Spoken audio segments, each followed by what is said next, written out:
Yes, people. It's Jacob back on the one up top.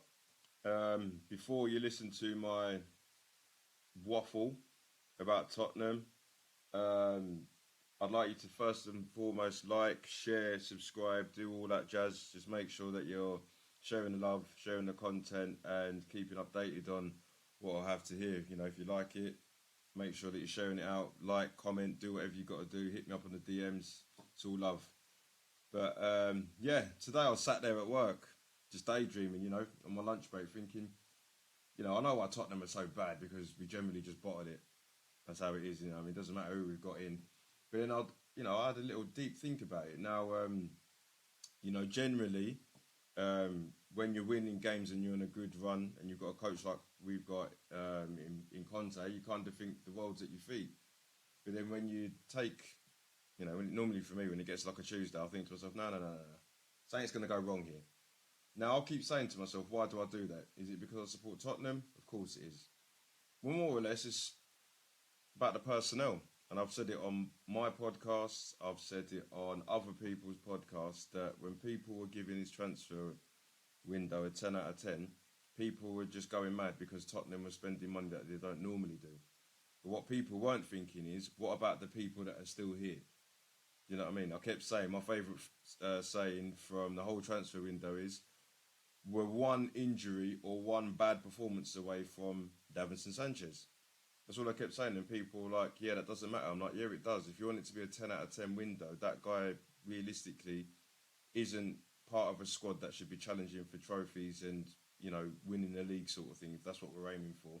If we're bringing in Conte, then that's what we should be aiming for. If we're aiming for top 4 challenges and staying in the top 4, we might as well keep Poch.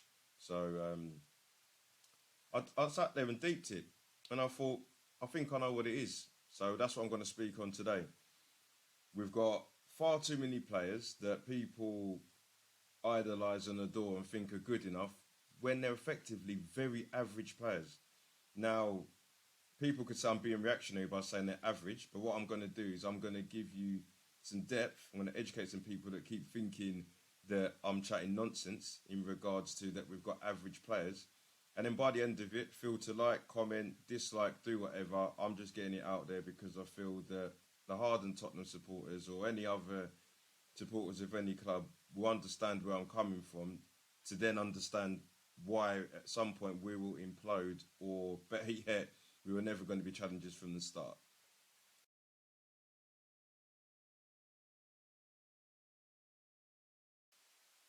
Right, let's get into it. So what I plan to do today is go position by position. You'll be goalkeepers, fullbacks, all of that jazz. So I'm going to start off with goalkeeper.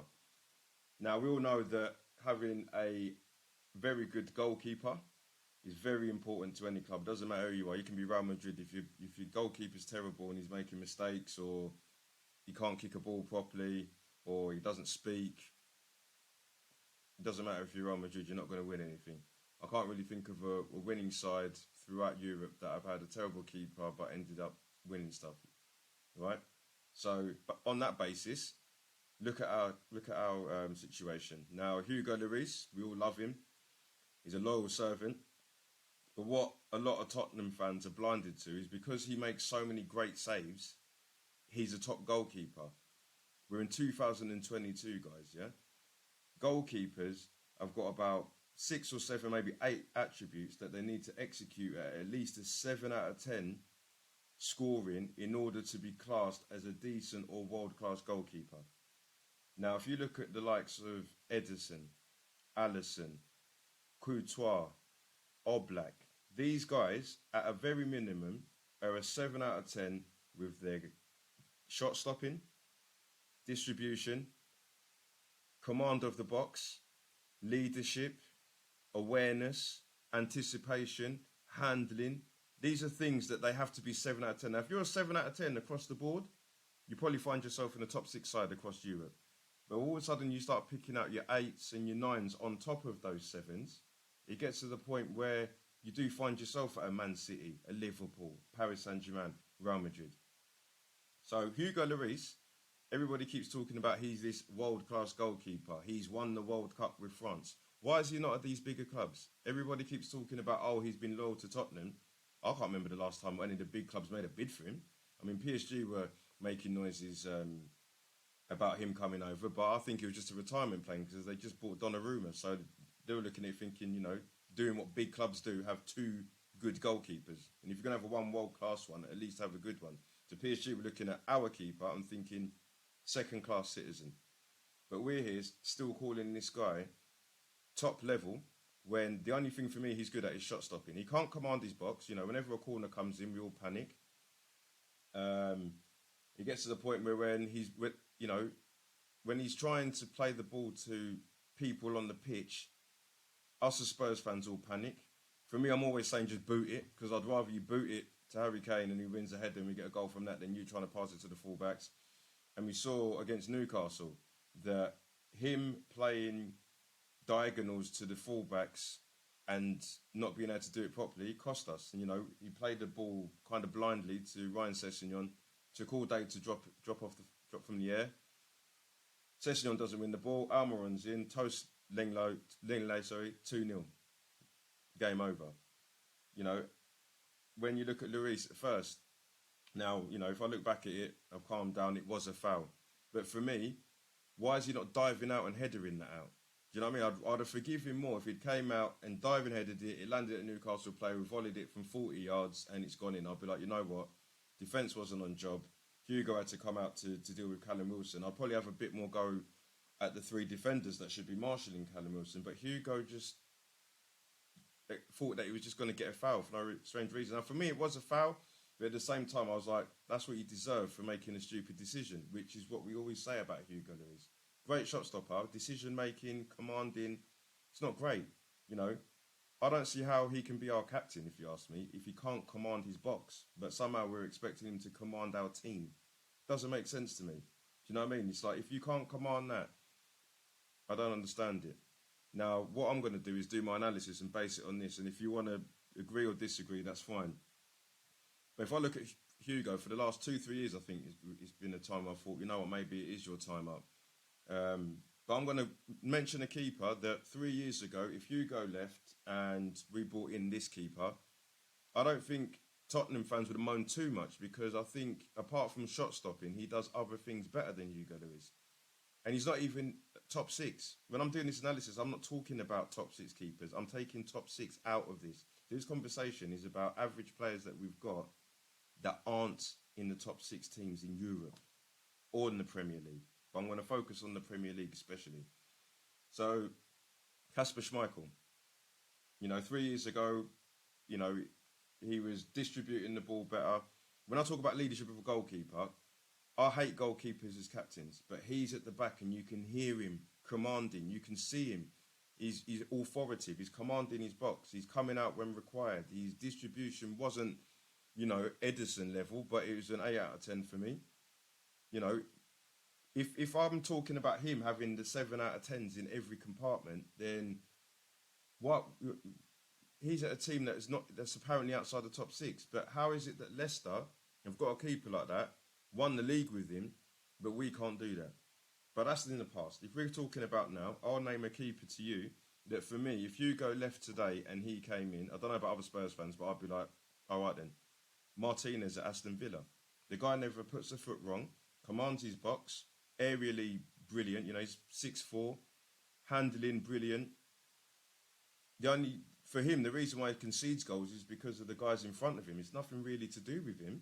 So my thing is that if Tottenham are going to be challenging for top honours, you can't be having players in positions that people outside the supposed top six wouldn't replace. Do you know what I mean? You'd speak, I know quite a lot of Aston Villa fans. If I said to them, would you swap Martinez for Lloris? They'd say no. That shouldn't. If we're supposed to be challenging for titles, that's a position straight away Aston Villa should be like in a heartbeat. Do you get what I'm saying? You look at Everton. I know Pickford isn't great, but Everton fans would probably say, well, Pickford makes just as many mistakes as Lloris, so don't really mind. That's Everton who last season that were fearing they were going to get relegated. But we've got this keeper's not only our keeper, he's our captain. And, it doesn't matter what level of football you play at, if your captain is telling you at half time we got to be better, but then he's the one making mistakes, you don't really feel like he's your leader. So there's an abundance of other keepers that Hugo Lloris, when it comes to shot stopping, excels in. But I'd say there's a good 4 or 5 keepers. You know, you look at someone like Fabianski. Fabianski, I'm trying not to mention ex-Arsenal players, but Fabianski's another one. Shot stopping isn't as good as Lloris, but he's a 7 out of 10 in everything. So that's why at West Ham, when they've got a steady defence and they've got him in goal, they don't really concede that many goals. They've been solid for the last 3 years. Now, if Fabianski was commanding his box like Lloris, if he was distributing like Lloris, West Ham wouldn't have had that season where they were in the semis of the Europa League and then, pushing for top 4. No chance. They probably would have been a little bit lower in the league, looking at a keeper, thinking to replace him. And that's what we all Spurs fans have been thinking deep down for the last 6 years. We love the guy. We love him as a servant. But for the last 6 years, I don't think there's been one season where he's constantly been Mr. Consistent.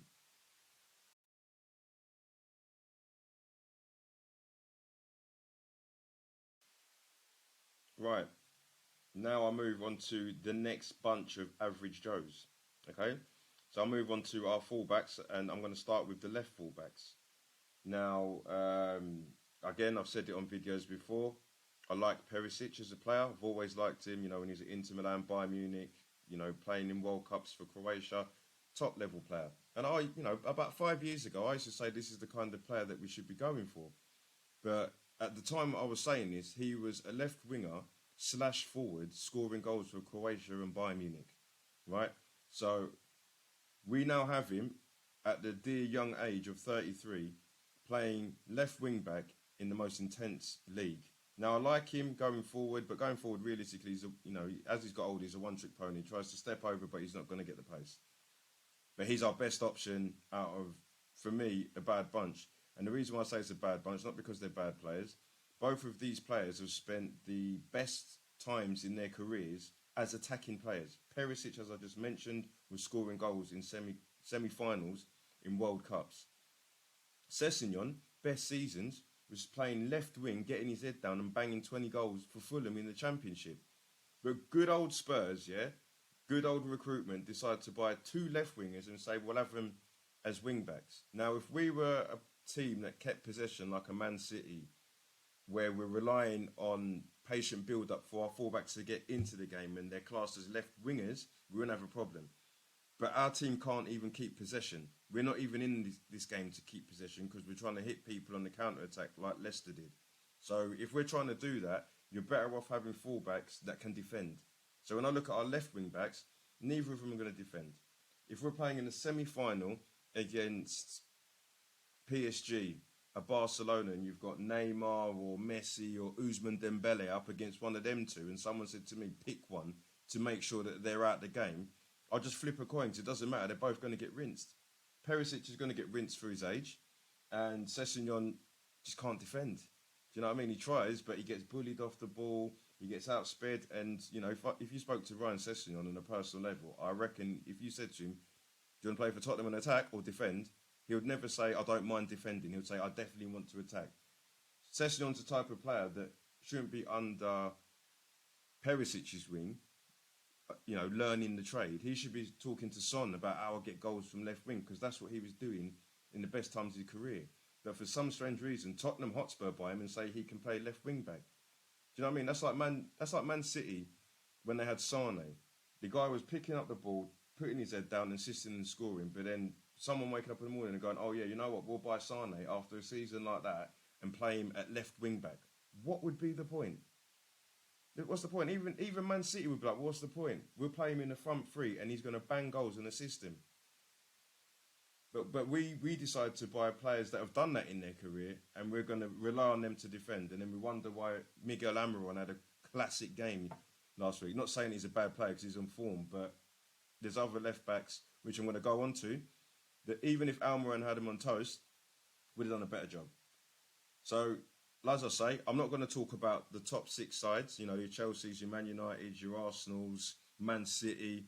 I'm not going to talk about players from their side because they predominantly have for me, better squads, right?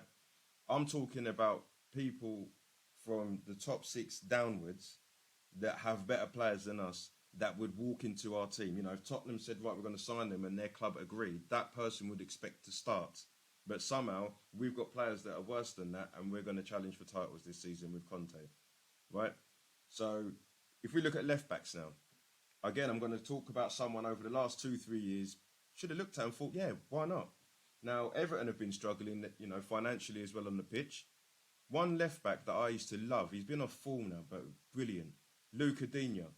I used to think to myself, imagine going and get him, but you're thinking to yourself, Everton going to ask for 40, 50, 60 mil because at one point he was generally one of the best wing backs in the league.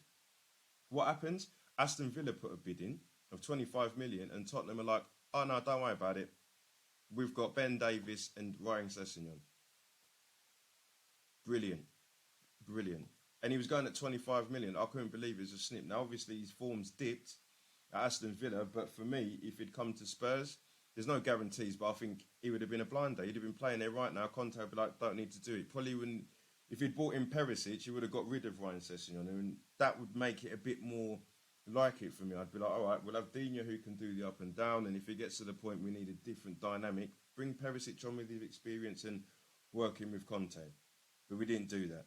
Now I'm going to talk about left backs that are in the league right now that I believe that if Tottenham made a bid and they came into us, they should start, end of. They would expect it themselves, even though they're not playing for a team like Spurs. So I'll name two of them. You got Tariq Mitchell at Crystal Palace. For me, I don't understand why he's not getting picked for the England squad. But the guy is solid as they come. He goes forward, goes back. He's another person in all compartments. He's 7 out of 10. Everything a fullback. Love the guy. Brilliant player. Is he better than Ryan Sessegnon? Yes.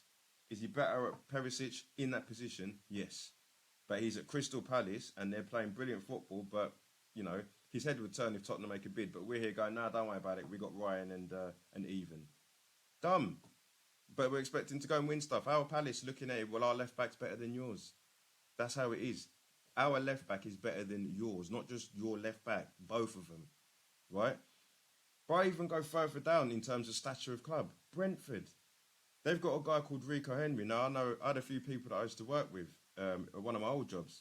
This guy, about 5 years ago, was playing for Walsall. And they were like, oh, this guy's going to go to the Prem. And I used to think, yeah, these guys, you know, they support Walsall. Okay, yeah. Another one that's going to make it to the Prem. And then all of a sudden, he's up at Brentford. And for me, I would have him right now. But these are guys that are like, you know, looking at it thinking, we're going to finish top 10. If we finish 8th, that'd be a brilliant season. If we finish on the, you know, fair play, we can get through that route. These are what these clubs are doing. But they've got better left backs than us. So is it recruitment? Because this Rico Henry, we've been speaking about him for 5 years. When he was at Walsall, believe it or not, we were going to try and pick him up as a youngster and didn't bother. Tariq Mitchell come through Crystal Palace's academy. We all know Palace's academy always bears fruit every season. It's always a gem. You know, there's got Elise. I know Eze isn't from there, but you know, it's the South London thing down there. But we just stand still. We always stand still. So for me, like I'm going to say, the theme of this is, and the reason why I did it, because I was daydreaming at work, is that we've got a lot of average dross that are in positions that are vital, but somehow, because we won 7 games, we were going to win the league. It doesn't work like that, guys. So average recruitment, average Joes, look at the left backs. If you disagree with me, then you tell me why Sessegnon and Perisic are better than the ones I just mentioned.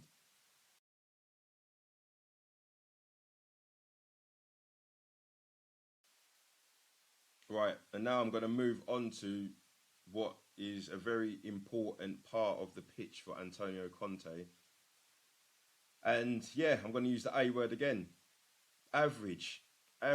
Now, like I said earlier, when we were talking about this window being amazing, all I said is one thing.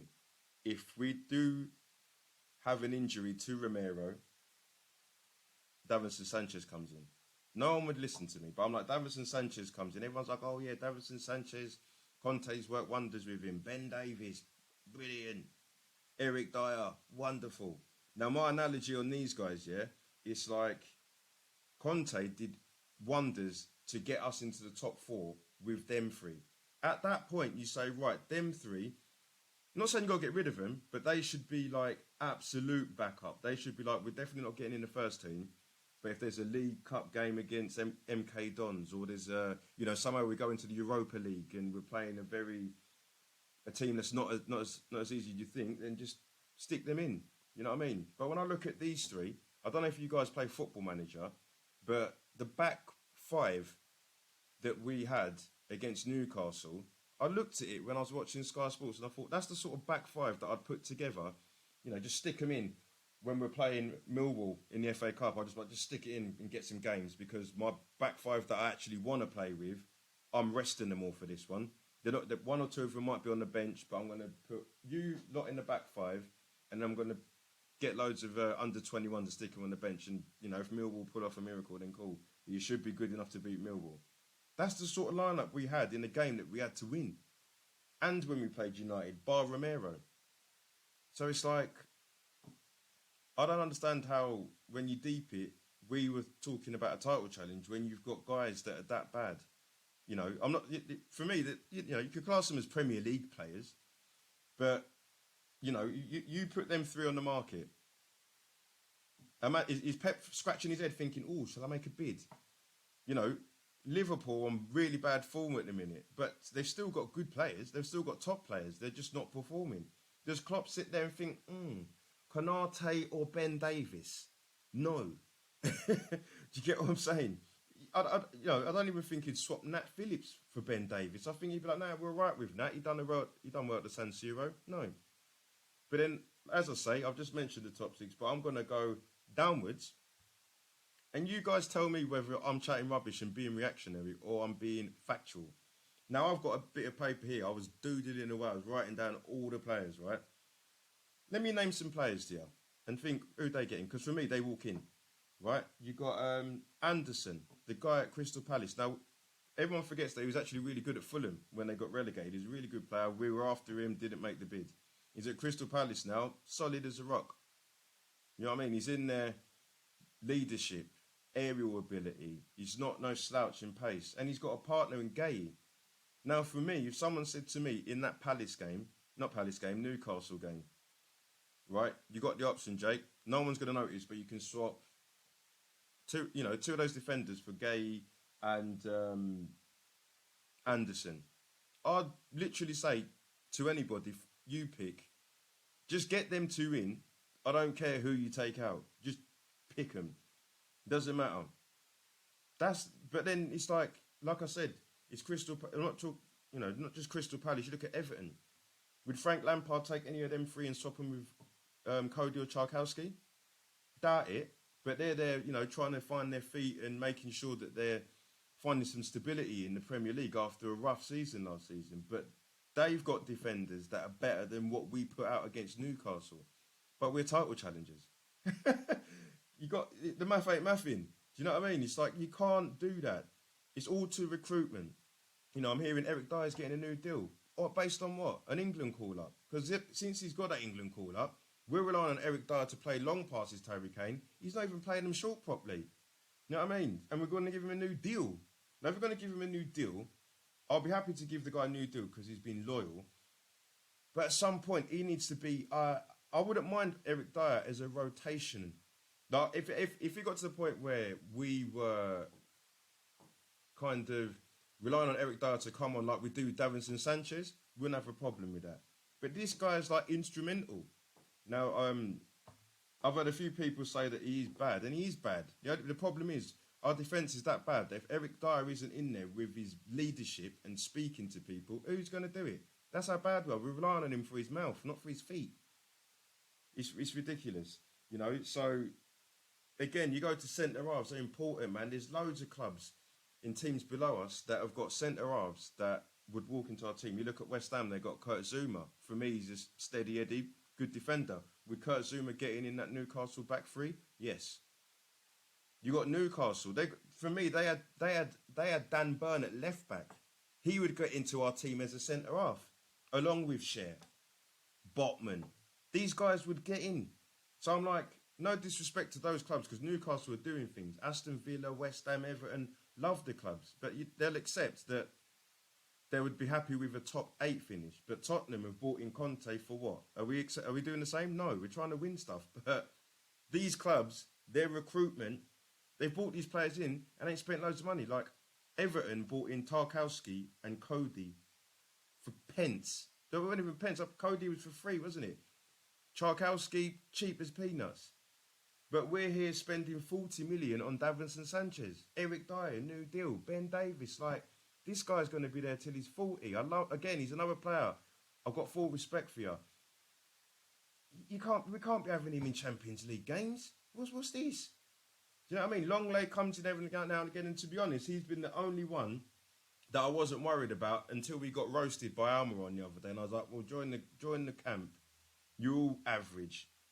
So, as far as I'm concerned, centre half is a real problem. Romero, as our best defender, he's off form. So he's causing Antonio more problems. And for me, Conte must be looking at it thinking, you're my best defender, now I've got to put Sanchez in just to keep you on your toes. But I don't think Romero's on his toes. He's just like, yeah, I'm just making sure that I'm fit for the World Cup. Don't worry about it. I know I'm the best defender here. These lot are dead. So again, as I say, average Joes. And I ain't even finished yet. We're moving on to the next.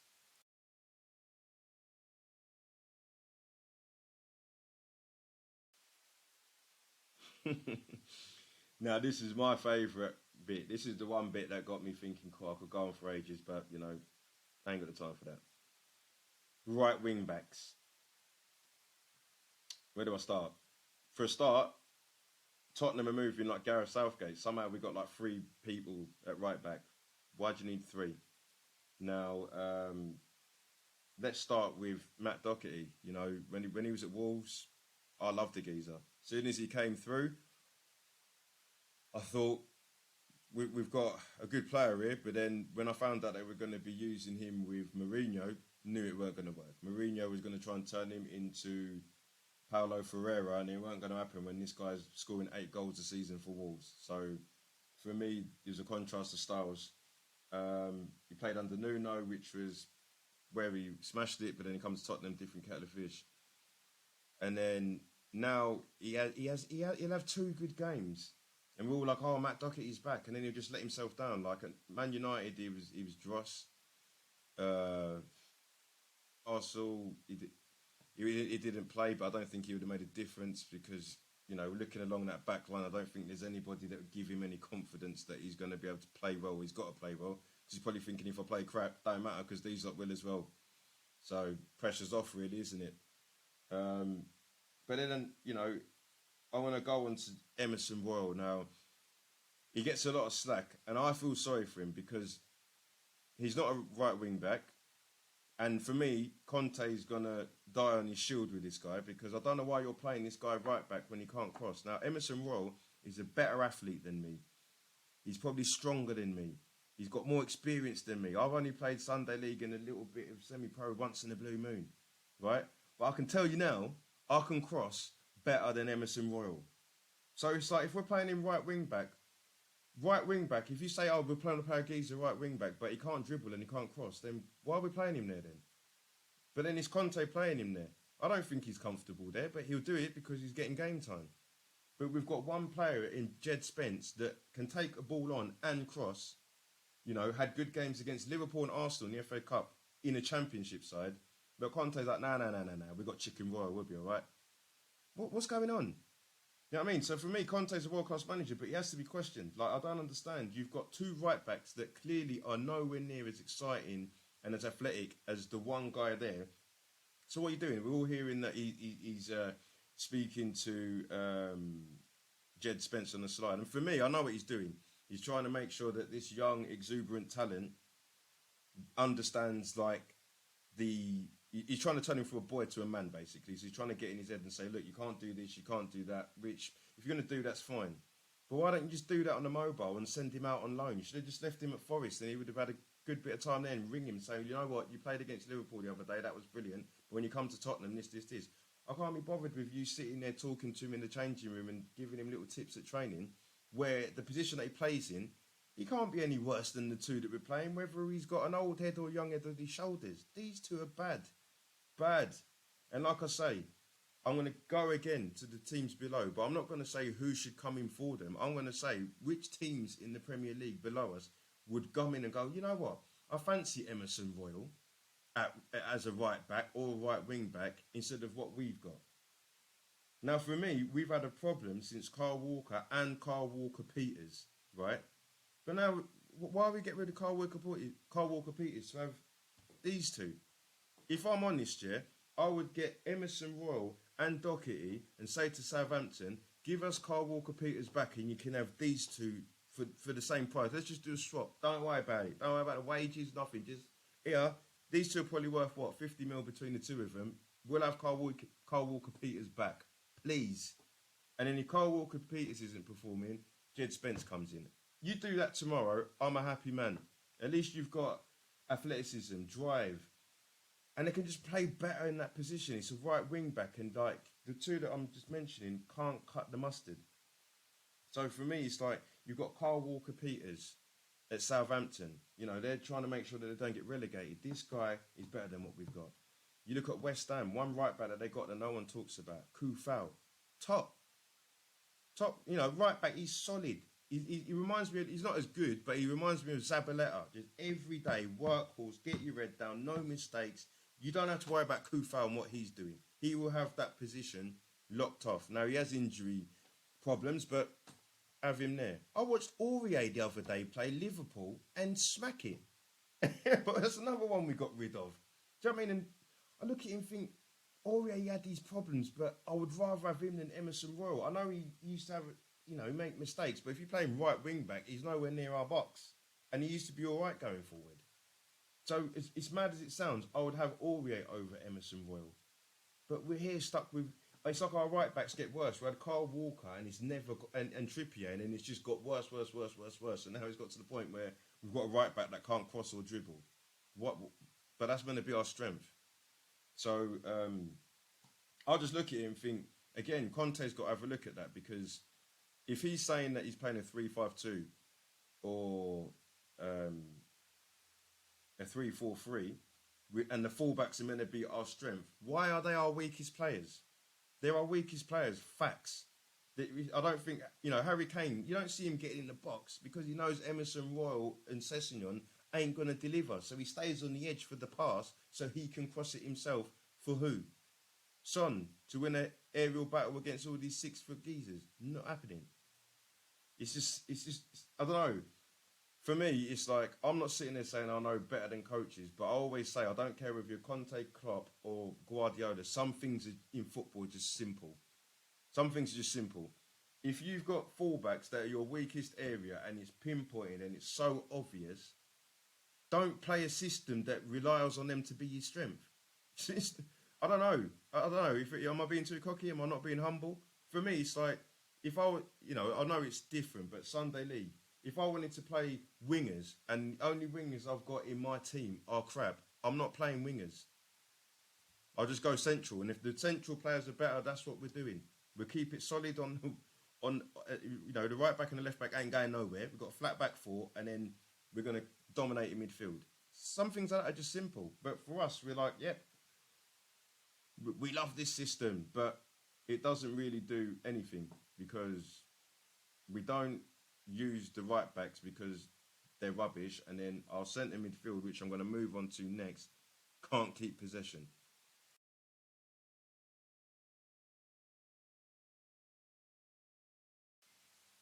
Right, on to centre midfield, where again, we don't lack in one type of midfielder, which is a CDM, a central defensive midfielder. We've got, you know, when I saw the window pop open, I saw the options that we had, and I thought, okay, there's still better out there, but very solid. You know, Højbjerg is one of those where I can't knock his effort, I can't knock his desire, and his will to want to win, but on the ball, he's not great, you know, and he gets, you know, Tottenham fans get blinded by the fact, well, oh, he scored 3 goals this season. There's defenders in the Premier League that have scored 3 goals this season. You know, I think Kurt Zuma scored 2, hasn't he? So what are we playing him in midfield then? Do you know what I mean? You don't see West Ham pushing him up as soon as he scored 2 goals. So it's nothing to do with that, you know. he has been. He's improved, but it's not like he was a worldie before. You know, when he came in with Mourinho first hand, brilliant. Then he went completely off the boil, and then he slowly started to get himself back up. But you know, again, Højbjerg's the kind of player that if he's put on the market, does he go to a top level side? I don't think so. You know, let's say Højbjerg was going to go to Spain, would it be Real Madrid or Barcelona? No, it'd be more like a Seville or Valencia. If he was to go to Germany, would he be at Bayern Munich or Dortmund? Nah, probably a Wolfsburg or a Leverkusen. Italy, would he go to the big hitters like Napoli, AC Milan, Juventus? Probably not. He'd probably end up Inter Milan. You know what I mean? So it's like he's one of those players that he's probably at the level that he should be, but some of the performance are lackluster. You look at Basuma, I think he just feels disillusioned, doesn't know where he wants to play. For me, again, he looks more comfortable in an 8, breaking it up in a team that's pressing. He's just sitting there, not being able to press, and he only has to press when Højbjerg and Bentancur have been escaped. So it's like I don't think he's comfortable with the way we do this. And then Bentancur is the only person that gets given license to press, which I find a very weird ploy from Conte. It's like we're all set back in this 5-3-2. Kane and Son just stood there, but Bentancur's running around the pitch going to chase it. Like, why are we not doing that in packs? You know, the best team I've seen in recent times doing that is Liverpool. Liverpool won the league at a canter because they had 3 in midfield that all pressed as a pack. The front 3 started off the press, and you just could not beat Liverpool. It was simple as that. You couldn't get through them. You know what I mean? Henderson would eat you up. If you weren't Henderson, it was Wijnaldum. If it wasn't Wijnaldum, you got to deal with Uncle Fabinho. And then you had Firmino pressing from the front. Mane, dogged. Salah would get his job done. And then, you know, the fullbacks were like that. So you got to the point where especially when you went to Anfield, where are you going? You play it long, Van Dijk's just going to beat you in the air. You play it long, best fullbacks in Europe at one point. They had the perfect formula for a midfield 3. They didn't need a number 10. They didn't need a De Bruyne and Eriksen. They didn't need none of that. They just had workmen like midfield. But the difference between what they did and what we're doing is like we've got a midfield that's very similar to that, but it's been told not to press. I can guarantee you, there's times where Tottenham have pressed with the 3 in midfield, or the 2, and we look a lot better. We win it up much higher up the pitch, and we get our chances from there. Now, if we're going to play the counter attack, surely you should play the counter a lot further up the pitch. You know, if you win it in their final third, you don't even need to make 3 passes, 2 passes, and it's a goal. But we're trying to win it in our third, and then we've got to do a counter in sort of 3-4 passes. Make it make sense. Why have we got these 3 midfield if they're being told to be sitting right in front of the defenders and just sit there? They're just sitting there. You know, there's no difference between what we're doing now and what we were doing with Mourinho. You know, if Mourinho had this midfield, probably would have been in the same position as Conte right now. So, for me, there's no difference in it. But, you know, for me, we all know that I want a number 10 so bad, but he won't do it. But for me, everyone keeps saying Conte won't do it, but he has won championships with more advanced midfielders. So I'm going to name some. Fabregas was in there distributing all sorts of passes for Diego Costa and Hazard, and they won the league. When he was at Inter Milan, they had Eriksen and Barrea in the same team. Barrea is a box-to-box midfielder that was getting on the end of chances that Lukaku was missing. And Eriksen was in the midfield distributing the ball like he did for Tottenham, and now he's doing for Man United. So you can't tell me that he can't do it. But then we haven't got an Eriksen. We haven't got a Barrea. We've got 3 defensive midfielders. But then we're wondering why Kane and Son are just standing there like lost dogs, because they're not going to get that service with the midfielders we've got. Now, obviously, hindsight's a wonderful thing, but again, I'm going to go downwards to the table and say, what players have we got that would come into Tottenham and everyone would be like, yep, walk straight in? You know, we're not going to go and get Declan Rice, but Declan Rice is better than probably all 3 that we've got. Simple as that. You know what I mean? He's a very good midfielder. We're not going to go and get him, but West Ham have probably set their sights on the top 10 finish, but they've got Declan Rice in there. They've got someone like Souček who, you know, he's industrious, gets goals though, plenty of goals, dangerous from set pieces. You know, Ward-Prowse fighting a relegation battle, but he would solve our set piece problem. Central free kicks, just as good as Beckham in terms of stats. corners, free kicks where you swing them into the box, and he can actually pick a pass. He's not as delicate as Ericsson or De Bruyne or anyone like that, but he's the next level down. He can pick a pass. The reason why he doesn't get that many assists is because Southampton haven't got the players we've got. If you had Ward-Prowse looking at Kane, Son, Kulusevski, Moira, he would get a lot more assists on top of the free kicks in the corners. Again, I'm going to go to Palace. Eze. We haven't got a player like that. Like, Eze can play in the number 8, but he's there, twisting and turning. He doesn't play direct in the number 10. He picks up the ball. He's elusive. He actually works his socks off. And he's something different. Something for the opposition to worry about. If I'm playing against Tottenham, you can have all three of them. The only thing I'm worried about is how do I get through them. I'm not worried about what they're going to do behind me. Hojbjerg gets his goals, but they're like, all right, cool. I'm not really worried about too much about him being a goal threat. I'm not going to put my tactics together and think, how do we deal with Hojbjerg's shooting? You're not going to do it. Basuma, again, you're just going to think, how can you evade him? Bentancur will get busy, but he doesn't score and he doesn't assist. So as far as a threat from midfield, I think we're one of the very few teams in the Premier League that hasn't got a threat from midfield. And I saw a stat this morning. We're bottom in terms of successful passes in the whole league. And we've conceded as many shots as Nottingham Forest. And we're bottom in that as well. But if we've got 5 defenders and 3 defensive midfielders, how is that happening? How's that happening? You've got 3 midfielders, so you should be passing a lot. And you've got 5 defenders, so you shouldn't be conceding that many. And the issue is, for me, like I keep saying, it's very simple. If you've got 5 at the back and you've got 3 in midfield, push up the pitch, because you've got 8 people that mentally are ready to defend. So just push up then. Why don't you push up? Tell Dier to push everybody up. He's the last man.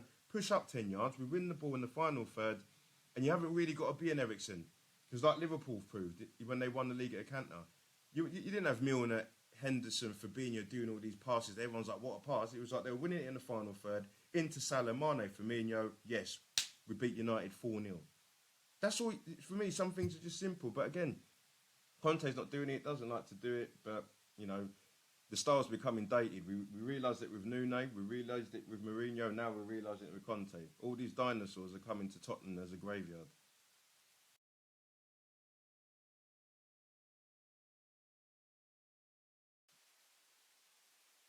And finally, I'll move on to the forwards before I do my conclusion on this subject. So, forwards is the only part of the team that I don't have any concerns with, because, Harry Kane, world-class striker. Son, even though he's on bad form on his day, world-class. Kulusevski, for me, knits everything together from midfield to attack. So, for me, these are the only 3 players that if we put them on the market and say, you know what, don't want these players anymore, they probably go to the teams that I talk about, If Man City didn't have Haaland, that's who they wanted. If we say we don't want Kulusevski anymore, there's teams out there in the top ends of European football that would want him. Son being rumoured against Real Madrid. These are players that you sell them and you say you don't want them anymore, they're gone. But you look at our forwards, Harry Kane, everyone's like, oh yeah, he's one of our own. You wait till it's the end of the season and Conte's not here and he's got 1 year left on his deal. This is what players are doing these days. It gets to the point where you run your contract down, because if you do sign on for another team on a free, you make top P's. The money's all yours. The whole thing is in your control, and you get a nice big bag for your signing on fee. So Harry Kane's in a position where he can go, all right, if it's not this year and it's not next year, that's fine. When I'm 32, I can go wherever I want for free. Now, a 32 Harry Kane, injuries permitting, everybody's going after him. That needs a striker anyway. I wouldn't think Man City would. But, Liverpool wouldn't, they'd look at it and think we don't need a striker. Harry Kane on the free, you make a bid. I don't care what you think of Harry Kane. Harry Kane bangs goals. And Son's, 31. Is he going to stay? No. I don't think they do. I don't think any of them do. But they're good enough as long as there's service. But, as far as I'm concerned, if I was as good as Harry Kane or Son or Kulusevski, and I'm thinking, yeah, can't wait for the North London derby today, and then I turn around and see Davinson Sanchez warming up, Ben Davies. They're average players, and these are average players that Kane and Son have been playing with week in, week out for the last 5 years, and it hasn't got them anywhere. It's got them to a Champions League final, lost it. It's got them to A League Cup final, lost it. A barrage of semi-finals, lost them. Title challenges, second, third. Like, but these players were there the whole time. Do you know what I mean? Like throughout the whole of Poch's career, they were here. Nuno, they were here. Mourinho, they were here. And now we've got Conte, they are here. Like, I don't care if we had Pep. You don't turn these players into world-class players. You don't find, you don't go and buy a Vauxhall Tigra and think, yeah, you know what, I'm going to buy that Vauxhall Tigra and I'm going to make sure that performs like an Aston Martin. Just realise that you're either going to go and buy an Aston Martin or your Tigra is going to be a Tigra. You might get to the point where you do a few tweaks it and it's as fast as, like, I don't know, a Ford Fiesta new shape. It ain't ever going to be an Aston Martin. But then, how did Tottenham not realise this? We've still got those players and they've gone through 4 managers and let them all down. And Harry Kane's the only player, along with Son, that hasn't let these managers down. So between the two of them, they must be like, what's going on here? So Conte's the last chance. Our forwards, I don't care who you are, all 3 of them know they perform. But when they look back and see players that, if they were sold, wouldn't go to a Real Madrid or Barcelona, that speaks volumes. Do you get what I'm saying? So I'm not going to sit there and say anybody below us has got better forwards than us, than they haven't. But I'm just going to take the forwards out and just give you some attackers that we could have got instead of Richarlison that would have made a difference. So if I look at the right wing, for instance, you've got someone like Anthony Gordon from the same club. Direct, gets his head down, cut and thrust, got a goal in him. Right wing again, Jared Bowen. I'm not saying we could have got him, but he's somebody that's looking for a top 10 finish. But, he's better than Brian Gill, Lucas Moura. You got Almiron, who just skinned us the other day. Now, I'm not going to sit, he's having the season of his life. But he's better than Brian Gill. He works his socks off, pins the line, and pretty clear that after all that hard work, he's got a finish in him. You look at the left wing. You got, we all talked about Zaha. He's somebody that I thought would have moved on. Comfortable at Palace and fair play to him. He still does the business there. You got Sam Maximin, who before Newcastle took over, this is a guy that I'm thinking, well, how's he still at Newcastle? Everyone talks about his end product, but I don't care who you are. If you're playing against that guy, against Newcastle, whether they're in a relegation scrap or pushing for the top 4, that guy is scary. You do not want to be a right back with him against you. I'd call in sick. Sorry.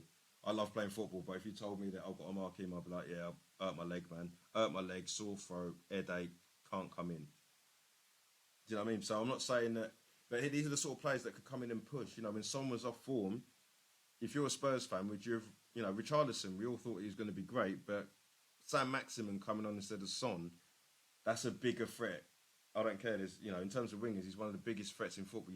You don't want him. He'll have you on toast. He had Carl Walker on toast, who for me is one of the best right backs in the league and has been for the last 5 years. So any of you are getting it.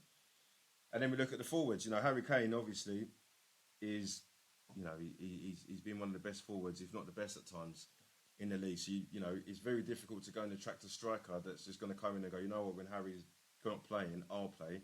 But let's just say Harry had a long-term injury and you had these options. You had Mitrovic, who's firing on all cylinders. Ivan Toney. Everyone thinks he's his big target man, but he's actually really good with his feet.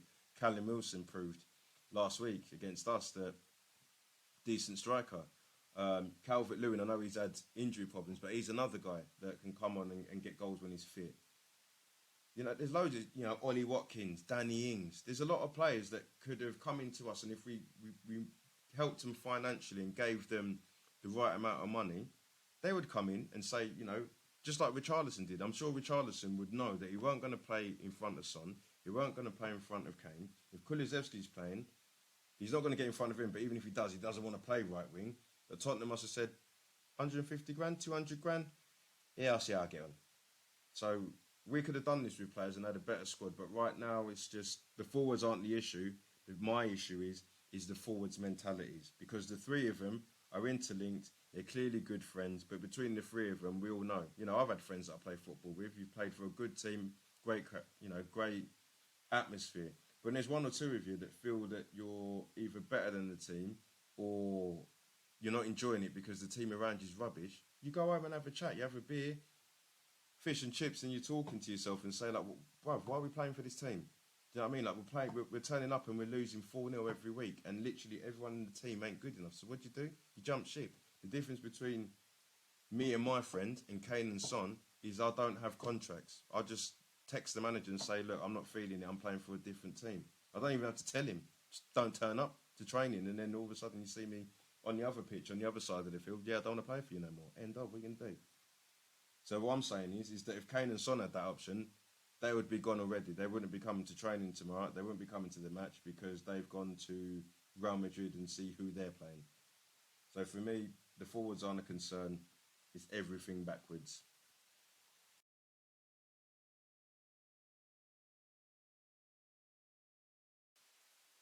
So my conclusion is this on the matter. Now, there's going to be people out there that watch this and agree with me, which is cool. And there's going to be people that disagree with me, which is also cool. But I'm going to put together a lineup which includes our front three. And, you know, you can pick and choose and say some of the players, there's better options in the league if there isn't. But I'm going to give you 8 players that could play behind Kane, Son, and Kulusevski, and you tell me, would you feel more confident with the lineup that we had against, Man United, Newcastle, the whole season? Would you be confident with that team that we've got, or the one that I'm going to display to you, right? So, goalkeeper is Martinez, Aston Villa's Martinez, okay? In the middle of the centre halves, you got Anderson from Crystal Palace. Right-hand side, Tarkowski. Left-hand side, Gay from Crystal Palace. Left back, Rico Henry from Brentford. Right back, Carl Walker-Peters from Southampton. In central midfield, I've gone with Declan Rice and James Ward-Prowse. Please tell me if you think that those players behind Kane, Son and Kulusevski, we would have got that result at the weekend, or Man United. No chance. Even if we didn't press, even if Conte said we're not pressing, same tactics. Those players are better than the players that we've got in our positions. Now that, when I think about it, is the concern. Because Conte pretty much probably knows that those are not good enough, but you can't get rid of 15 players and replace them with 15. It takes a couple of windows. The issue is that right now, Conte is in a win-win position because all he can do is say now, the World Cup, we draw to the end of the World Cup, whatever position we're in the league, he goes to Daniel Levy, he could take the piss. He could literally say to Daniel Levy, all right, I don't want Dier, I don't want Sanchez, Davis, Sessegnon, all the players that I've just mentioned that are average, yeah? He keeps a few like your Bentancurs, your Højbjerg, Basuma. He'll probably keep Dier as well because if he's going to get a contract. But he says, I want a new goalkeeper. I want 2 new fullback. Basically, I want to be able to have 250, 300 million and get rid of who I want. And I'll have that money as well. And it's up to me to sanction the details. And on top of that, I want a pay rise. He can sit there and say that. Now, if Daniel Levy looks at it and goes, that's too much money, it's game over for all Tottenham fans. Tottenham fans will have an absolute meltdown. And Conte knows that. So he's just sitting there waiting. And he knows he can say any amount of money. He's not going to be like, I want these pence here, pence there. These are players that have gone through 3 or 4 regimes and ain't won anything. So it's not, for me, as much as the managers have failed, the recruitment has failed. You know, imagine if Pochettino was to ring Conte and he's like, that's mad. Like, you still got Ben Davies. Like, well, I had him ages ago. I had him time ago, man. Yeah, he's all right. How come you still got him? Sanchez, how come you still got him? These are players that have gone through 3 or 4 regimes and never set the world alight, but somehow we've still got them with this world-class manager. So like I just said, people keep going on about, oh, you need to go to your PSGs, Juventus, you need to go to Spain, Germany, to the top clubs. I've just named players that are going to be saying mid-table finishes that would come in, and should they come to Tottenham's training ground and be interested, when the contracts are a formality on that desk and it says rotation, Rico Henry would be like, rotation? Nah, I'm alright, I'll stay at Brentford then. Why is that, Rico? What, over Ryan Sessegnon? Perisic? Nah, bro, I'll stay. You know what I mean? Carl Walker Peters would be like, you're going to have to give me 150 bags, you know? Why is that? Well, I was happy with 50 bags, but you took the piss. 150 bags. And I want to start. Oh, you can't start. In front of who? Forget Charkowski. You could have Connor Cody in there. Connor Cody could have been at Wolves. Daniel, I'll play for you lot. Yeah, sorry. Daniel Lee would have loved the free transfer. But I want to start. Instead of who? Ben Davis? Sanchez? Dier? Because we need Dier for his mouth. Connor Cody's got a mouth and he's a better player. So for me, it's like we could get those players in. And I'm not saying we'd challenge for the title, but you'd have more chance than what we've got, man. It's bad. It's bad. Like I just said, that line up there, if you honestly think that I'm waffling or going on mad, let's have a conversation. Because I'm telling you now, Anderson is better than Dier. Charkowski is better than Sanchez. Gay is better than, for me, Longley and Ben Davis. Rico Henry's better than Sessegnon. Walker Peters is better than Chicken Royal. It's as simple as that. I hope you like my breakdown analysis. Please share the love, like, subscribe, comment, DM me. If you got my number, you know me personally, message me. Let's just all have jokes. It's all about opinions. If we all had the same opinion, not just the game, the world would be boring, wouldn't it? So, love, all the best. Have a blessed evening. God bless.